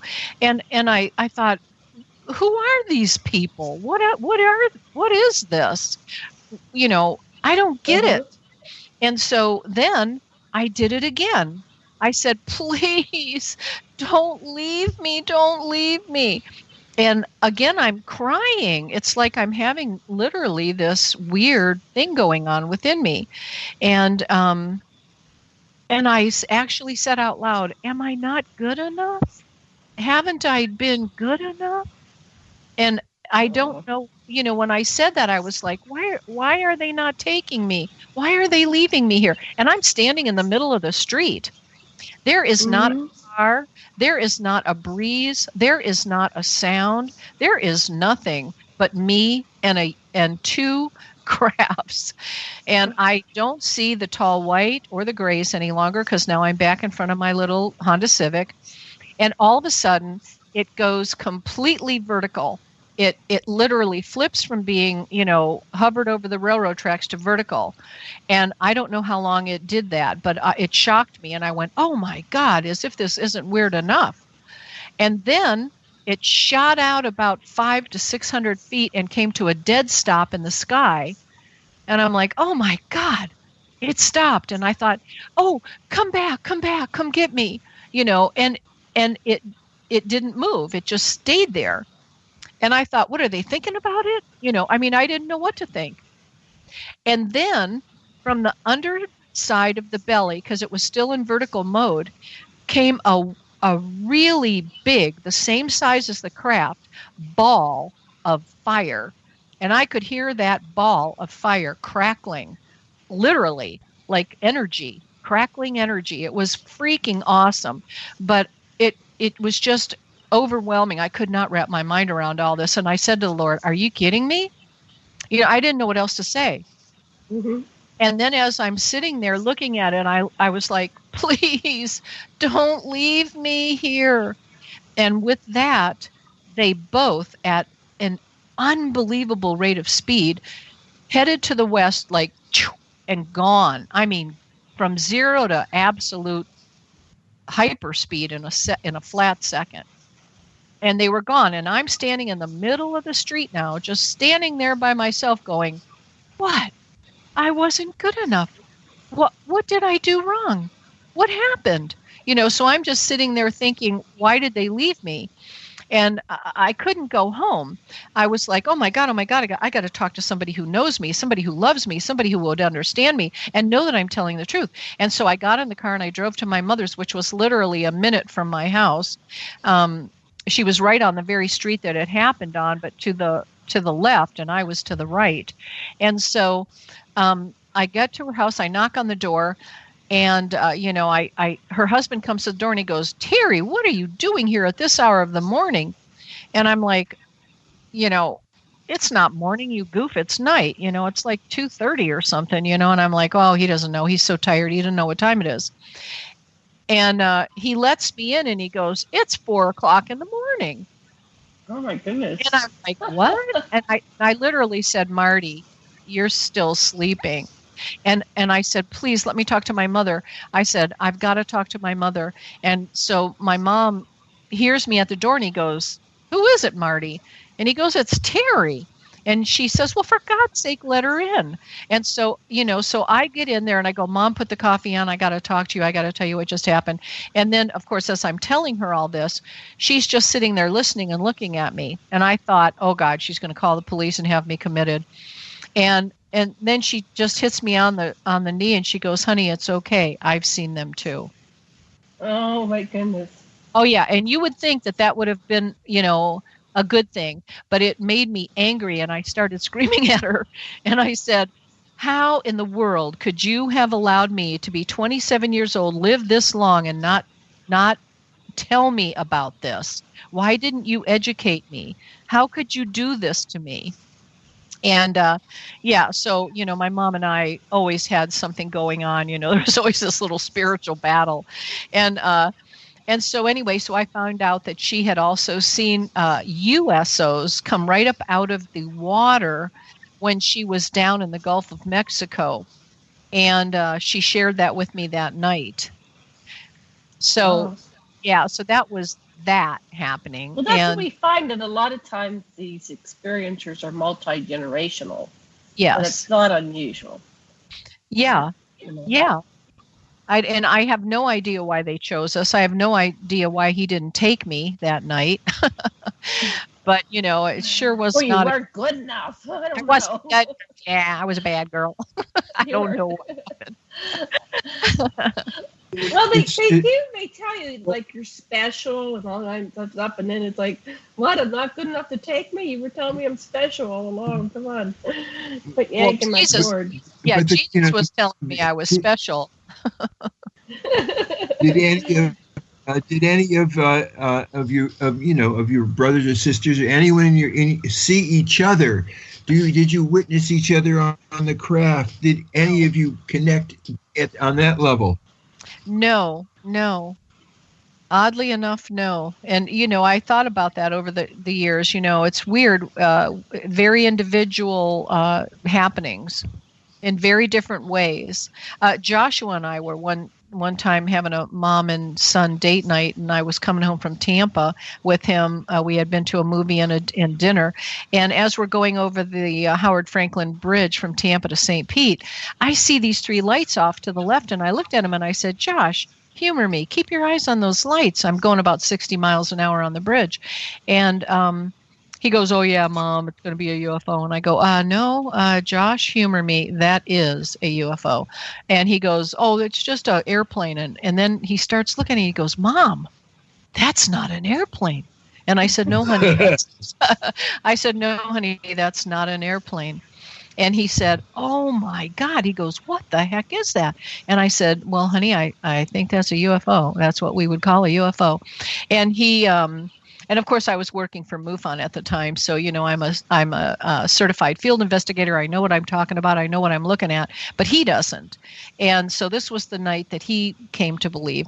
And to make a long story short, it crossed over Tampa Bay and settled over a area called Sawgrass Lake in St. Petersburg, and it hovered there, the 3 lights. And then as we got closer and closer and closer to the lights, they morphed into a huge black triangle with lights. I mean, lights.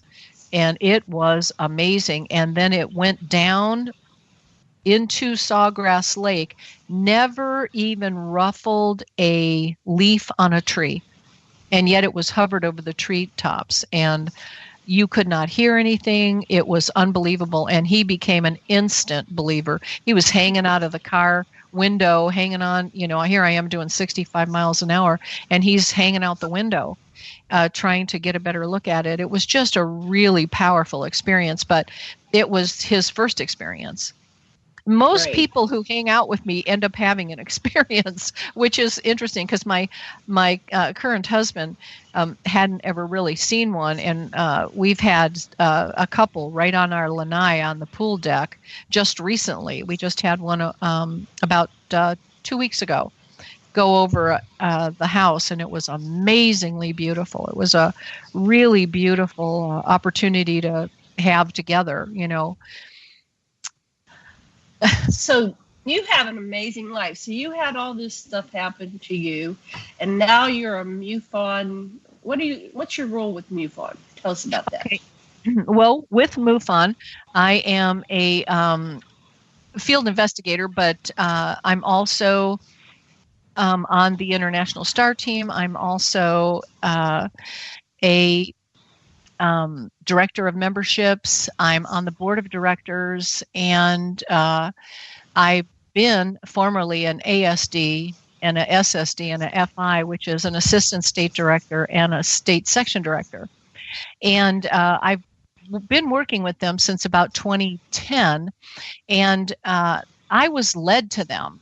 I did not look them up. Another story, and I'll try to make it fast because I know we're kind of running out of time. But I'm sitting at home in 2008. I'm sitting on my couch. I'm retired now, and I'm flipping through a Town and Country magazine, and all of a sudden, a very powerful male voice says to me, "Get up, go to the computer, report your sighting." And I knew exactly what he was telling me to do. And boom, I didn't even question it. I said, okay. I got right up. I went to the computer. I went, oh, gee, how do you do that? Typed in report a UFO, boom, MUFON came up. And I was like, okay. So I did everything they said to do. It's flawless. It's so easy to do. And I just typed in the thing and hit send. And somebody contacted me, told me, yes, I just told you that story about 1979. That's the one that I reported. And oddly enough, I knew that's what they wanted me to report. So I reported it. Somebody called me. They investigated it. Yes, that is seen. Other people have seen it, blah, blah, blah. And that was it. Now, my mom had told me never to talk about it. So I didn't really want to break and be disobedient or anything, but I did report it, but then I didn't talk about it. My mother died in 2009, and in 2010, oddly enough, I'm sitting on the same couch in the same living room looking at a current Town and Country. Same voice, male voice, very powerful, says, go to the computer, revisit your sighting. And I thought, oh, okay, yeah, I made that report. So I got up and I went to the computer, brought it up, and I looked online, and it said become a field investigator. And so that's when I became a field investigator. And ever since then, I have been with MUFON, working with them, and have had many experiences. We were going to talk about the healing, the extraterrestrial healing that I had, but I don't know that we would have much time for that. Well, because we're about 9 minutes. So whatever you want to tell us in the next 9 minutes, we're going to greatly appreciate, because we'll have you back again for sure sometime. But let's do what we can. Okay, in 2012, let's go to 2000. In 2000, I was told that I had Crohn's colitis disease and I was going to die. And if I did not get a subtotal colectomy, I'd be dead very shortly, because I was very ill. I had been bleeding very heavily for a very long time, and I was at the end of all that. So I had to have a surgery, and I went in to have the surgery. And in the surgery, something went a bit wrong, and it was an 8.5 hour surgery. And so 6 weeks after I had it, I had to have the surgery again because there was some kind of a bleed going on that they couldn't find. So when I went back, I had the second surgery, but I was always in a huge amount of pain, just a lot of pain, and it wouldn't go away.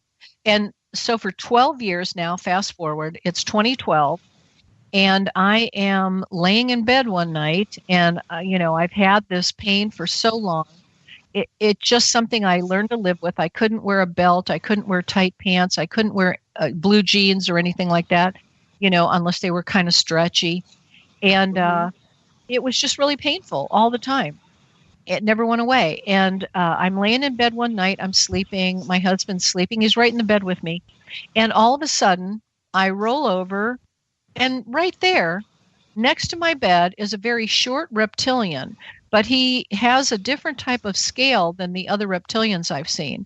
And he had a different face than the other reptilians I've seen. His scales were more yellowish red, and the other reptilians were always a greenish gray. So he was very different. And he was holding a wand, a very biological looking wand. It was like a living wand, no kidding. I know, it sounds crazy, but it's true. Yeah. And there was it was like in a Y. The wand was in a Y. It was long, and then it went in a Y. And one side of the Y had a tentacle like you would see on a what are those things called? Octopus. And it had like a suction head on it.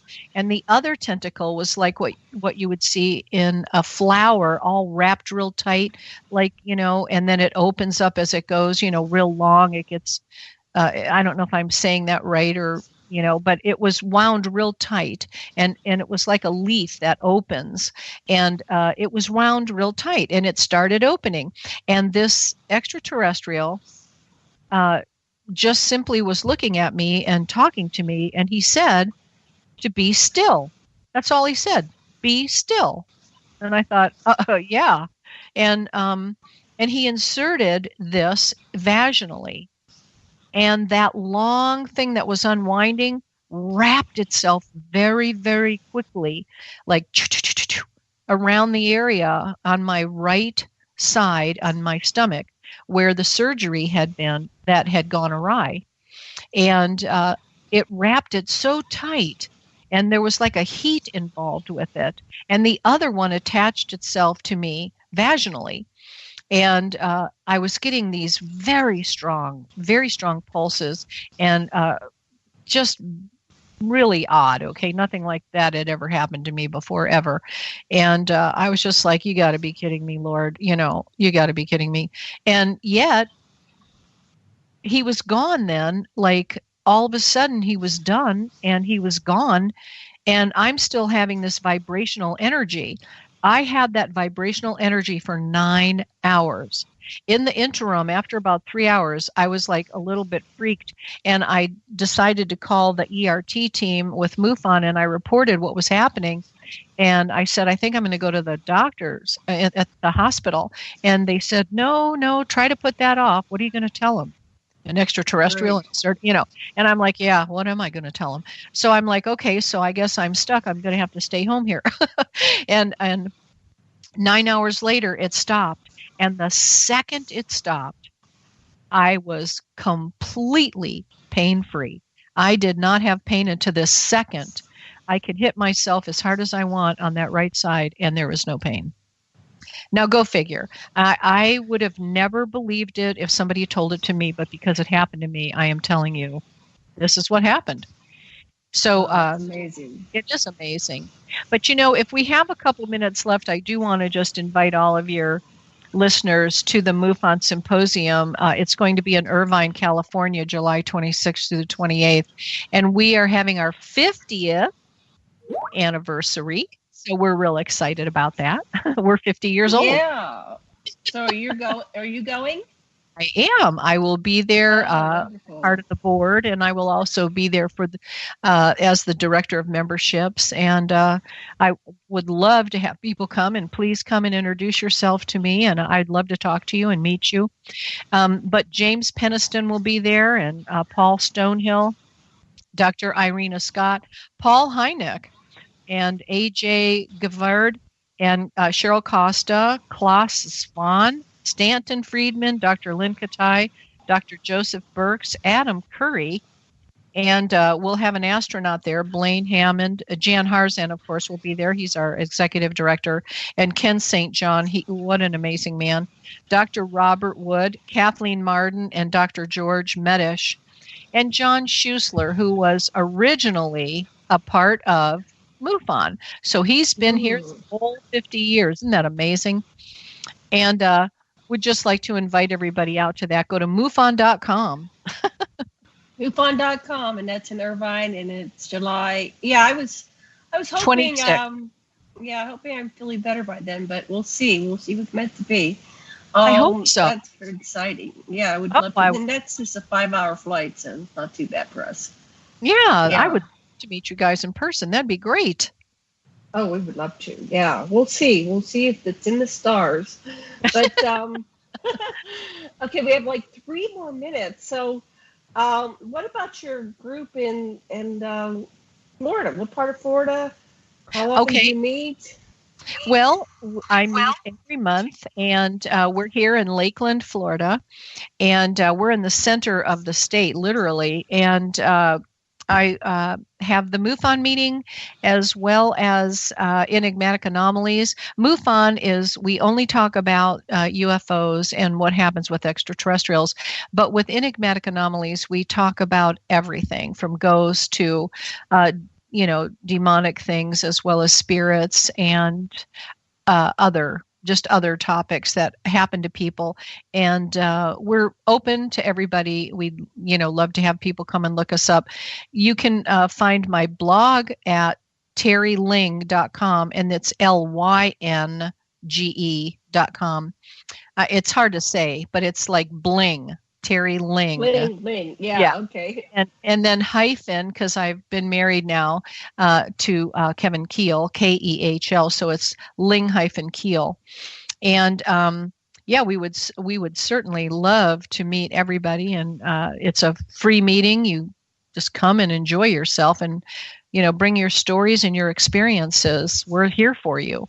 That is what MUFON does, is we're here to support people that have had these crazy and bizarre lifestyles. So if somebody has an experience, what do you do to support them besides just listening to their story? Do you have people they can call or work with? Or, we do. For some, it's very traumatizing, right? Yeah. Yes, absolutely, it is. And, we do work with them to accept what has happened. We have the ERT team, and they also work with them. And if they're really having a difficult time overcoming, the happening, and there's just so many different ways that we can help people that have literally been traumatized by everything that happens. And ERT, by the way, is Experiencer Research Team, and they're dedicated to the investigation of experiencers that have had non-human contact. And for those listening that have never had it, once you have it, it's life-changing. It is. It changed my life, really. And we also have a special assignment team that, looks into cases that are of great interest, like mine or. Oh, we're out of time. Okay. Thank you so much, Teri. I lost track of time. We'll have you back again sometime. Much love and blessings to everybody. Thank you. Aloha. Aloha. Thank you.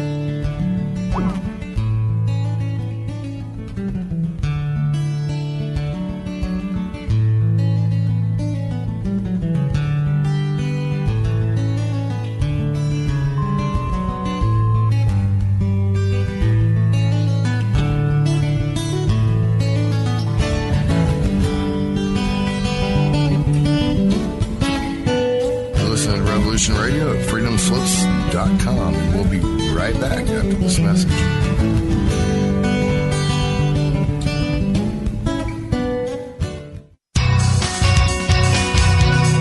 Thank you for listening to Revolution Radio at freedomslips.com. Any commercial advertising you may hear in this program is of the sole discretion and benefit of the host of whose program you are listening to. Revolution Radio does not endorse any commercial products, nor does it accept monetary compensation for on-air advertising of commercial products, nor will it ever. We are and shall remain 100% listener supported. Any product advertising on this program are considered used at higher risk, and Revolution Radio shall not be held liable for any claims or damages received from any product advertised within this program. Revolution Radio, where information never sleeps.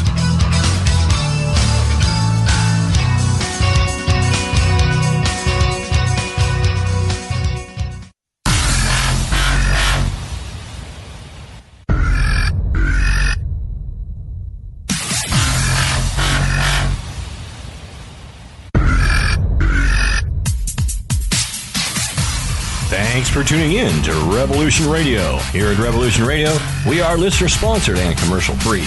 But there still are bills to pay. In order to raise some needed funds to cover the cost, our station is offering a silver special. In the continental United States for a $60 donation, or in Alaska, Hawaii, or Canada for a $70 donation, we will send you an uncirculated 2018 1-ounce pure silver Eagle. The $70 donation, the extra 10 is to cover shipping, by the way, outside of the continental United States. When making the donation, you must put Silver Eagle promo in the notes on the donation. And thank you for tuning in to Revolution Radio at revolution.radio and freedomslips.com. Without you, there is no us. Revolution Radio, where information never sleeps.